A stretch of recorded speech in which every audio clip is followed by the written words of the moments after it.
À Boulou-Paris, l'une des plus grandes communes de France, 91 000 hectares, on pénètre dans une brousse authentique qui vit au rythme de la chasse, de l'élevage, de la culture et de l'aquaculture. Et dans ce véritable pays des stockmen où vivent 2418 habitants, vous pourrez visiter des stations d'élevage, participer à la rentrée du bétail, chasser le cerf ou encore pratiquer la randonnée équestre pour découvrir les paysages de savane à Niaouli. La population de Boulou-Paris, pluriethnique et d'une densité de 3 personnes au kilomètre carré, se consacre principalement à l'agriculture et à l'élevage. Car elle dispose d'atouts naturels tels qu'un littoral bas et découpé qui se prête à l'aquaculture ainsi que des plaines bien drainées qui permettent la culture du sorgho et l'élevage intensif. Reconnue en 1792 par d'Entrecasteaux, la baie de Tomo fut à l'origine d'une garnison militaire en 1868, puis de vifs incidents pendant la révolte de 1878. Aujourd'hui, outre les agglomérations de Tomo, de Boulou-Paris village, du hameau de Gilès et des lotissements récents de la pointe de Bouraké et de Port-Wengi, Boulou-Paris comprend 4 tribus, Winane, Nassira, Wichambo et Kouergoa. Et chaque année en mai, tout ce que la Calédonie compte de broussards de toute ethnie se réunit au village pour la fête du cerf, de la crevette et de l'écrevisse. Un temps fort, tout comme les courses de chevaux menées à l'hippodrome municipal. Notez aussi que chaque premier dimanche du mois se tient le marché de Tomo. La rivière de la Wengi et le golfe qui y est attenant permettent de s'exercer tant sur les greens qu'en canoë-kayak.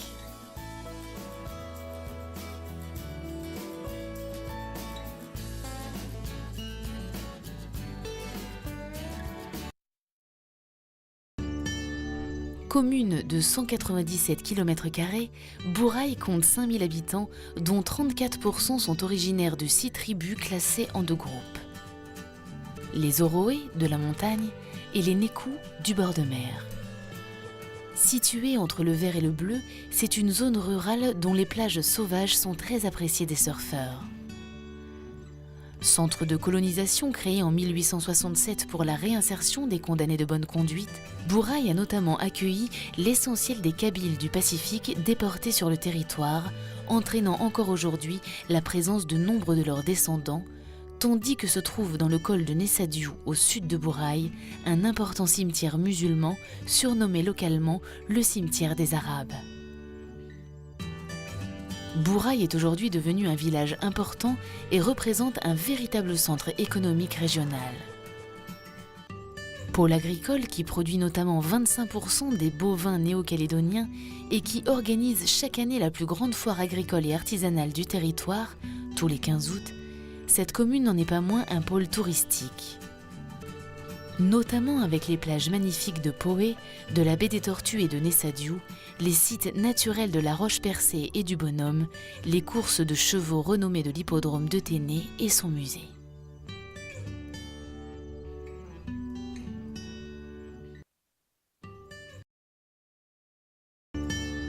À quelques minutes seulement de Nouméa, les 24 000 habitants de la commune de Doumbéa sont essentiellement regroupés dans les quartiers de Koutiou et d'Auteuil, considérés comme faisant partie du Grand Nouméa.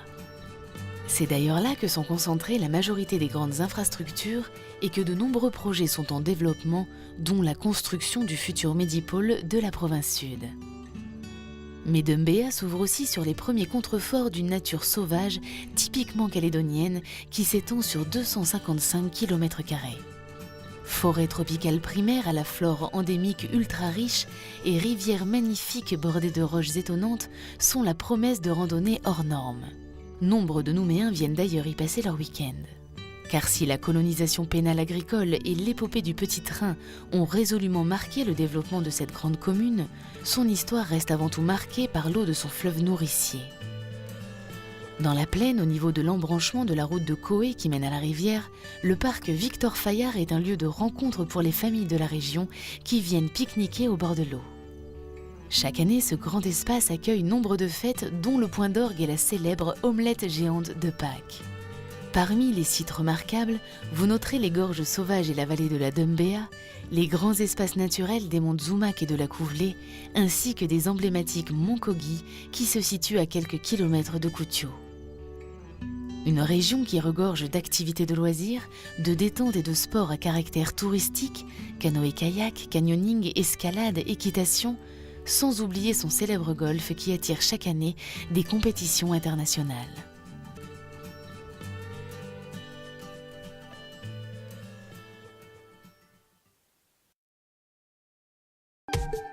Village natal de Jean Mariotti, écrivain connu pour ses romans et contes calédoniens, la plus petite commune du pays est aussi, avec ses 598 âmes pour 48 km², l'une des plus ravissantes avec sa route qui s'étire et serpente dans la montagne pour en faire le tour complet.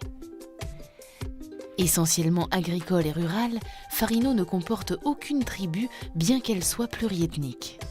Magnifique panorama sur la plaine de la Foix et le littoral, cascades et rivières enchantées et visites d'une plantation de café au domaine Idamark sont incontournables.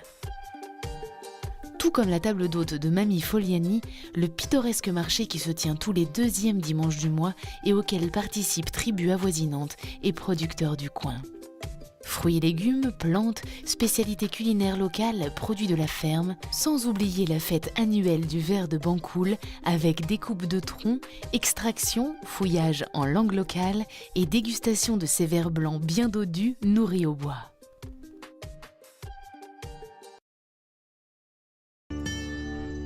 La municipalité de la Foix compte 3323 habitants sur 464 km². À travers l'association Marguerite, elle se mobilise pour préserver et mettre en valeur le patrimoine historique de la région. À l'entrée de la commune, lorsque l'on vient de Nouméa, la passerelle Marguerite, qui porte le prénom de l'épouse d'un gouverneur, a été imaginée par 2 élèves de Gustave Eiffel. La construction, qui pèse seulement 4 tonnes, s'est d'ailleurs faite en France en 1906 avant d'être expédiée dans la colonie, inaugurée en 1909 et classée monument historique en 1984. Les vestiges du siècle dernier, la maison du commandant du pénitencier ou la boulangerie de l'internat, témoignent du passé colonial. Alors que le monde kanak se découvre avant d'arriver au village, à travers la grande case de la tribu de Watom, en dégustant un bougna traditionnel à la table d'hôte de Marie-Georgette. À moins que vous ne poussiez plus loin sur la route de Paucreux, connue pour son centre équestre, jusqu'à cette si bucolique tribu de 8 points, joliment encastrée dans la chaîne et bordée d'un cric. Au cœur du village, la place Georges Guillermet est ornée de sculptures monumentales réalisées par des artistes venus de tout le pays. Tout en affirmant l'identité kanak du pays, cet endroit illustre également son passé historique avec le monument Galipas-Bosque, du nom du colonel qui trouva la mort lors de l'insurrection de 1878, et le monument des pionniers édifié en hommage à celles et ceux, colons libres et concessionnaires pénaux, qui ont participé à la construction du pays. De nombreuses activités de loisirs sont accessibles dans la région et chaque année, le Festival du cinéma de la Foix, créé en 1999 et inauguré par Jean-Pierre Jeunet, est l'un des rendez-vous culturels incontournables du pays.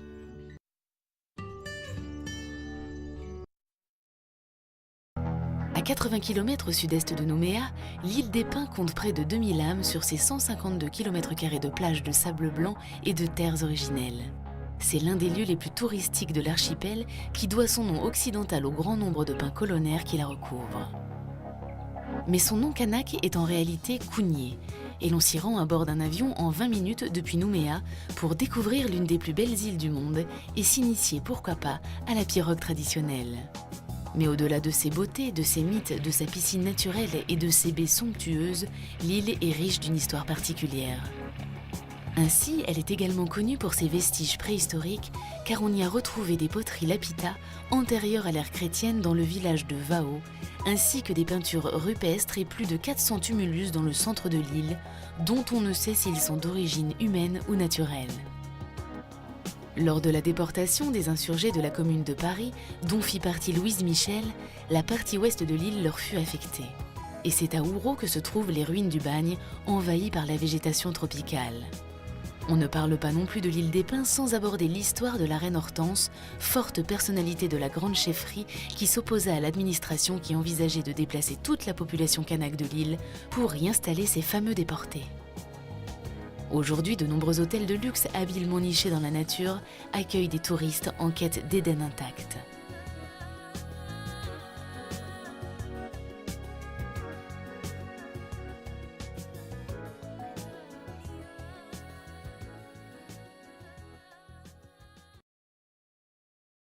En mars 1871, les Européens commencent à s'installer dans cette région située sur la côte ouest de la Calédonie, à 128 km au nord de Nouméa. On l'appelle Terimba du nom de l'îlot situé dans la baie d'Ouaraï. Le gouverneur Gauthier de la Richerie y envoie un contingent de 25 condamnés, encadrés de 2 surveillants et de 3 gendarmes. Ils sont chargés d'y commencer la construction d'un pénitencier. Ce sera le camp de Ouaraï-Terimba que l'on connaît aujourd'hui sous le nom de fort de Terimba. Un an plus tard, le gouverneur autorise l'implantation de colons libres. C'est ainsi que les premiers Alsaciens lorrains s'installent à Moindou en 1873. La même année, on y découvre un gisement de charbon, mais il faudra attendre 1922 pour que son exploitation y devienne une activité essentielle jusqu'en 1930, date à laquelle la production s'essouffle. Moindou retournera alors à ses activités agricoles partagées entre maraîchage et élevage. Ces dernières années, c'est l'aquaculture qui a donné un nouveau souffle au petit village avec le développement de l'élevage de la crevette, qui est aujourd'hui sa principale ressource sur ses 322 km² peuplés de 704 âmes, alors que la fête du Bossu doré avec concours de pêche se célèbre en novembre.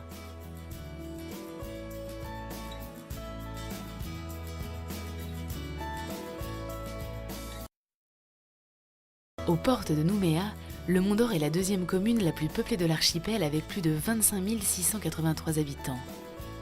Située sur la côte ouest et à l'extrémité sud de la Grande Terre, elle fait partie du Grand Nouméa et résulte en fait de l'agglomération dans les années 1970 de Pont-des-Français, de la Conception, de Saint-Michel, de Robinson, de Boulary, de Saint-Louis, de la Coulée, du Vallon d'Or et de Ploum. Initiée vers 1870 avant d'être arrêtée par la crise des années 1930, puis relancée dans les années 1950, la fabrication de briques en argile a largement marqué l'histoire de la commune en s'inscrivant comme un réel moteur économique. Mais c'est surtout l'exploitation forestière agricole puis minière qui va permettre le développement de la région. La découverte en 1873 de minerais de nickel dans le massif permet l'ouverture de la première mine par l'aventurier et industriel anglais John Higginson. Puis l'exploitation se concentre sur d'autres massifs plus riches, notamment à Thio ou Canala et Thiébagui dans le nord. Le Mont-d'Or abandonne alors ses fonctions rurales et minières pour étendre son urbanisation et l'essentiel de la population vient désormais se concentrer sur le littoral nord de la commune. Pour les plus sportifs, l'ascension du sommet du Mont-d'Or, 800 mètres, qui commence au col de Ploum, offre une vue panoramique sur Nouméa, le lagon sud et la Chaîne. En haut du col de Ploum, une fontaine d'eau pure a été aménagée dès 1955 et une usine d'embouteillage, celle des eaux du Mont-d'Or, est installée depuis de nombreuses années à quelques encablures de cette fontaine. C'est ici que les Mont-d'Oriens viennent gratuitement s'approvisionner en eau limpide. À l'extrême sud, Prony, le vieux village forestier devenu pénitencier, exhibe ses vestiges puissamment enveloppés par les racines des banians géants, avec en face l'île Ouin connue pour son ancienne mine de jade.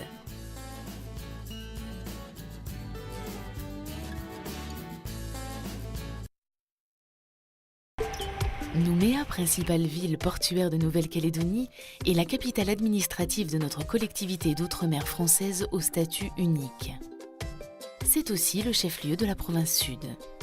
Peuplée de 97 579 habitants, la capitale du Caillou est la plus grande ville francophone d'Océanie et même de tout l'océan Pacifique devant Papeete. On y croise toutes sortes d'ethnies. La majorité des habitants sont toutefois des Calédoniens d'origine européenne, des métropolitains, des Kanaks, des Polynésiens, Wallisiens, Futuniens, Tahitiens, ainsi qu'une importante communauté asiatique, Indonésiens, Vietnamiens, Chinois. C'est donc une ville très métissée, mais dont la culture est majoritairement européenne, où le français est très présent. Initialement baptisé Port-de-France par les militaires à la fin du XIXe siècle, puis transformé en quartier général de l'armée américaine pendant la guerre du Pacifique, Nouméa s'est progressivement métamorphosée. Aujourd'hui, elle s'affirme comme une vitrine française du Pacifique Sud en permanente mutation, oscillant entre vestiges du passé et architecture contemporaine. Moderne, elle dispose de toutes les infrastructures indispensables. Hôpitaux, banques, aéroports, industries de transformation, centres d'affaires, grands groupes miniers, services, nombreux commerces, galeries d'art, musées et plages de rêve au cœur de la ville. Le tout au sein de quartiers très différents, éclatés sur des collines réparties autour d'un centre-ville dense, alors que le bord de mer se pare de nombreux bars et restaurants.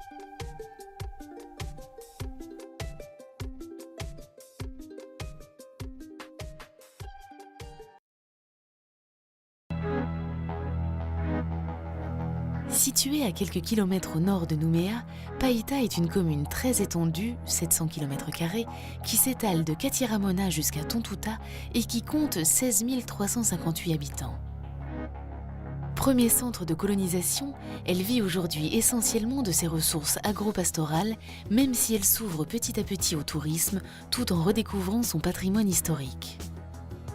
Créée par James Paddon, qui y possédait des terrains échangés dès 1857 contre l'île Nou dont il était propriétaire, Païta se rejoint aujourd'hui très rapidement par la voie express, une fois passé le péage. Côté village, si vous bifurquez vers la droite juste après le pont, vous prenez la direction du Mont Mou, dont les paysages verdoyants offrent de magnifiques promenades en forêt. Profitez-en pour apercevoir la locomotive de la mine en bord de route, les vestiges de l'ancienne gare du Petit Train de Païta et la villa-musée qui retrace les différentes étapes de la colonisation de la commune via des objets et photos d'époque. Pensez à ne pas manquer la fête du bœuf et son lot d'animations broussardes entre octobre et novembre. À la sortie du village, soit vous prenez en direction de Tiaré sur la gauche, soit vous poursuivez sur la droite en direction du col de la Pirogue où vous observerez tumulus et taraudières. Arrivé en haut, la splendide et typique route du sanatorium, bordée d'avocatiers, d'arbres à pin et de litchis, est un lieu de départ incontournable pour tous les randonneurs. Une fois franchi le col, le pont Palu de la Barrière et le pont Carignan à la Tamoa, vous déboucherez sur la vallée de la Tontouta après laquelle se situe l'aéroport international dont l'ambitieux plan de rénovation se poursuivra jusqu'en 2011. Notez-y la présence du monument de Verneil réalisé par Gély en 1937 pour commémorer le premier vol reliant la France à la Nouvelle-Calédonie via cette piste en 1932. À un peu plus de 2 heures de route de Nouméa, Poya est un village d'exception. En effet, c'est le seul du pays à être partagé entre les provinces sud et nord. Cette commune vit du nickel et de l'agriculture, notamment de l'élevage de cerfs, de cultures diverses et de fermes aquacoles. Elle représente l'image typique de la brousse rurale et authentique, avec ses habitants passant par toutes les nuances de couleurs. Un vrai brassage pluriethnique. Poya Sud, aussi appelé Moinda, car situé dans le bassin versant du fleuve du même nom, n'occupe qu'un léger tiers du territoire communal, 277 km², et ne compte que 170 habitants, soit moins de 4,7% des résidents communaux, et une population inférieure à celle de toutes les autres communes.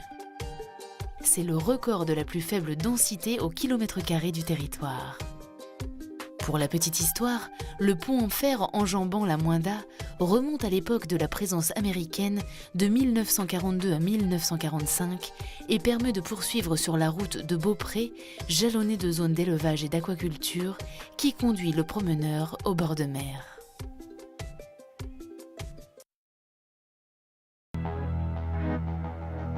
Nichée à l'intérieur de la chaîne, Saramea, qui compte 636 habitants sur ses 106 km², bénéficie d'un cadre naturel luxuriant et riche d'histoire et de tradition. En effet, les vallées de Coulis, de la Négropo et de Moindou s'affirment depuis toujours comme un terrain d'échange et de rencontre entre les tribus du bord de mer et celles de la montagne. Ici, vous visiterez donc Petit Coulis et Grand Coulis afin de vous immerger dans la culture kanak. Aujourd'hui, ce sont le maraîchage, le tourisme vert et autres randonnées découvertes qui dynamisent cette petite commune. Vous ne manquerez donc pas l'ascension du mont Paya qui domine le village de Saramea avec la traversée d'anciennes tribus de tertres et de taraudières. les hauts de Saramea, sa forêt, ses vergers et la caféterie avec une visite de la petite usine à café. La fête du café a d'ailleurs lieu fin août. Et bien sûr le fameux plateau de Doni qui culmine à une altitude de 1010 mètres. Promenade incontournable mais sportive, de plus de 2 heures après lesquelles on est récompensé par une très belle vue allant de la côte ouest jusqu'au lagon. Sans oublier la cascade, la cuve feuillée pour une baignade rafraîchissante et la vieille maison Bonnard pour un voyage dans le temps. Et comme cette région bénéficie d'un fort taux d'endémisme, les balades botaniques y sont également légion. Une occasion unique de découvrir l'Amborella tripocoda, véritable mère des plantes à fleurs, vieille de 400 millions d'années, contemporaine des dinosaures et qui n'existe plus qu'en Nouvelle-Calédonie. Une sorte de fossile vivant qui attire tous les ans de nombreux botanistes venus étudier sa floraison au mois de mars.